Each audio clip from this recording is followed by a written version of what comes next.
Raj believed he had everything a man could ask for: a stable job in a respected IT firm, a comfortable home, and a loving wife, Anaya, who he had been with for 6 years. Their love story was something friends admired. He supported her ambitions, and she always stood by him during his low phases. They shared a bond that, from the outside, seemed unshakable. Raj often reminded himself how lucky he was to have found someone like her. She worked as an executive assistant in a top-tier corporate company, often coming home late due to meetings, sometimes even on weekends. Raj never questioned her.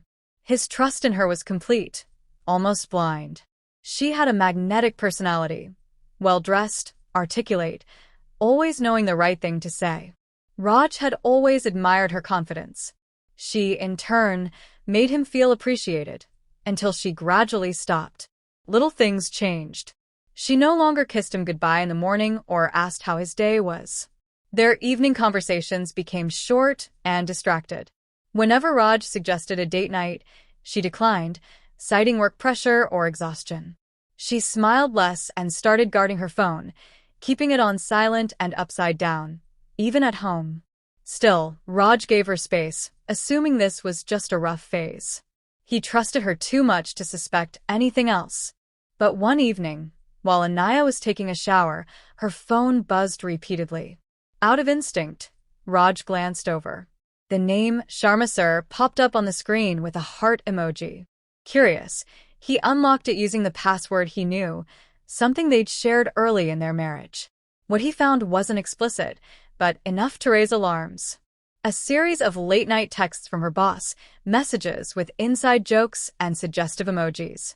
Nothing concrete, but it was the tone that pierced Raj like a knife. Still, he didn't react. He put the phone back quietly, heart pounding, mind racing. He spent that night lying awake, questioning everything he believed about love and loyalty. He replayed past conversations, office parties where she had spoken highly of her boss, and the sudden emotional distance she created. Pieces were falling into place, and he couldn't stop them. But instead of confronting her in anger or accusing her without evidence, Raj made a decision. He needed to know the truth, all of it, before making a move. He reminded himself that reacting on emotion could blur his judgment. He needed to act smart, not desperate. The next morning, he kissed her forehead like he always did, acting like nothing had changed. But inside, something had shifted permanently.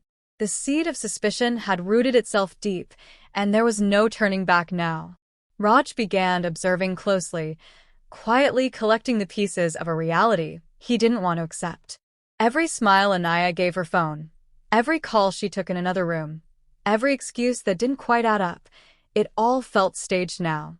One Friday evening, she claimed she had to stay late at the office to finish a report. Raj pretended to believe her and told her he was going out with friends. Instead, he followed her.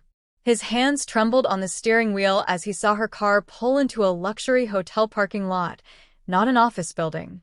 He watched from a distance as she stepped out, dressed too elegantly for a work night. Moments later, Sharma walked up to her, placed a hand on her back, and led her inside. Raj couldn't move. His chest felt hollow, like the air had been sucked out of him. He sat in his car for hours, unable to cry, unable to scream. The woman he'd trusted without question was involved with another man, her boss. The betrayal burned worse than anything he'd imagined. It wasn't just the infidelity.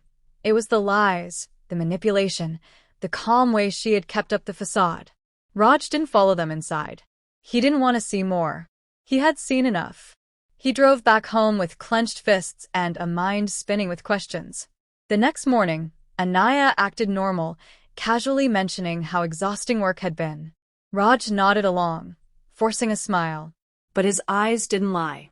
He started digging deeper, checking old messages, syncing data from her cloud backups she'd forgotten about, reviewing credit card charges.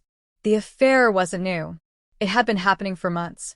Dinner bills from restaurants Raj had never heard of, flower deliveries to her office, hotel stays that coincided with her so-called work events.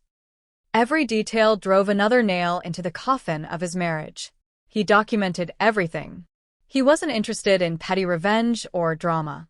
He wanted truth and closure. He recorded phone calls between her and Sharma when she spoke in hushed tones in the kitchen. He installed a discreet recorder in her car. Piece by piece, the truth assembled itself into a clear, undeniable picture. And what struck Raj the most was how easy they both made it look, how effortlessly they deceived him while going on with their lives. Anaya, once his closest confidant, had become a stranger wearing a familiar face. Raj had always believed that love meant loyalty, that marriages had flaws but not secret lives. He had built their home on trust. She had quietly replaced the foundation with betrayal. But Raj wasn't impulsive. He knew confronting her in anger would only give her power. Instead, he stayed calm. He needed a plan, not just to deal with the affair, but to make sure neither Anaya nor Sharma walked away untouched by the consequences. Raj stopped being the silent victim and began working methodically. He used his IT expertise to access internal networks, not to harm, but to collect evidence the right way. He tracked emails between Anaya and Sharma, messages laced with flirtation, suggestive jokes, even weekend getaways disguised as business travel. Everything was stored, cataloged, and backed up. He created a digital file of their affair, time-stamped, geotagged, and impossible to refute. He kept a low profile, showing Anaya no signs of suspicion. She still smiled at him, unaware that he was preparing the endgame. He submitted the file anonymously to the HR department of Sharma's company. The email was professional, with attachments clearly marked as evidence of inappropriate conduct. It wasn't just the affair, it was abuse of power, company resources misused, time theft.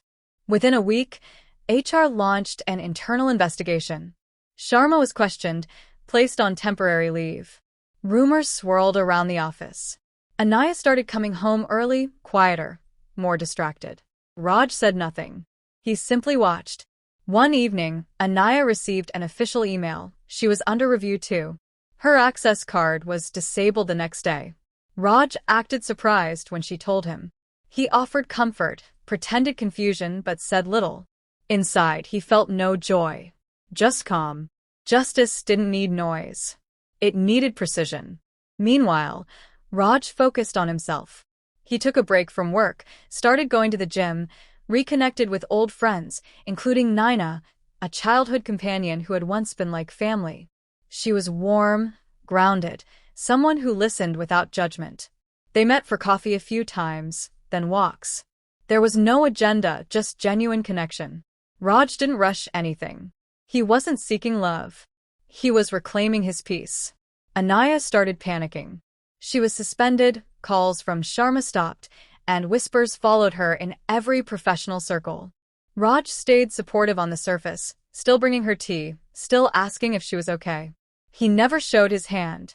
He let her world collapse slowly, the same way she had broken his trust, without warning, without remorse. What made Raj's revenge powerful was that it wasn't revenge at all. It was a mirror. He simply let her actions catch up to her. No fights, no accusations. Just consequences. She had gambled their marriage, his loyalty, and her integrity for excitement. Now, she was facing the fallout alone. And Raj? He was already emotionally gone. He met Naina again, this time with clarity. He told her the truth, all of it. She didn't flinch. She respected his honesty, admired his strength. They talked for hours. No promises, no labels. Just understanding. Raj felt something shift, not toward romance, but toward healing. For the first time in months, he slept peacefully. His heart didn't ache. He wasn't seeking closure from Anaya anymore. He had taken control of his story. And he wasn't going back. Weeks passed, and the silence between Raj and Anaya grew heavier. She noticed he no longer asked about her day, no longer cared if she came home late, and barely made eye contact. The warmth in their home had vanished, replaced by a cold civility. She tried to bridge the gap, made awkward attempts at conversation, even suggested a weekend getaway to reconnect. But Raj saw through it. This wasn't love.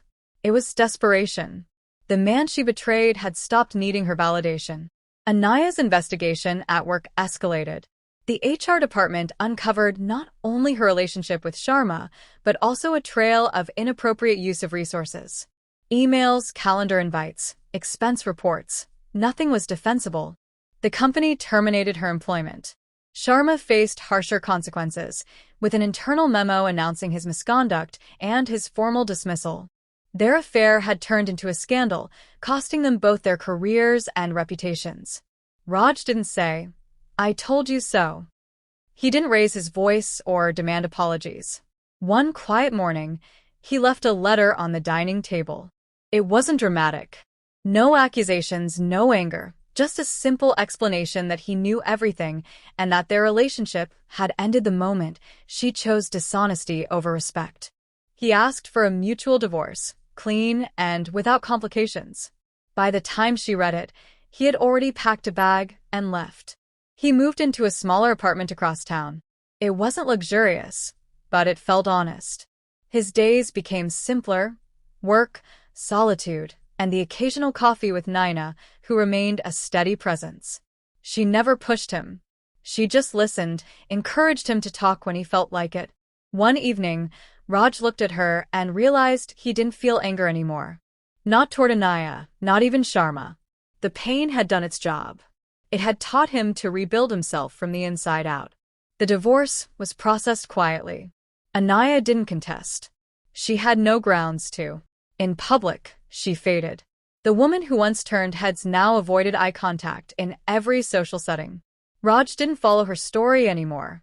He had stopped needing to know. Closure had come the day he chose peace over revenge. Months later, Raj stood outside a small gallery where Naina was displaying her art. He wasn't there as a lover or partner, just as someone proud of her. She smiled when she saw him, and something passed between them. A quiet acknowledgement that they had both lived through storms and survived. Raj had no plans, no expectations. But for the first time in a long while, he was open to possibilities. Love wasn't about forgetting betrayal. It was about growing beyond it. He had lost a marriage, but he found clarity. He had been lied to, but he had learned truth. In the end, Raj didn't break. He evolved. And that, more than anything, was his victory.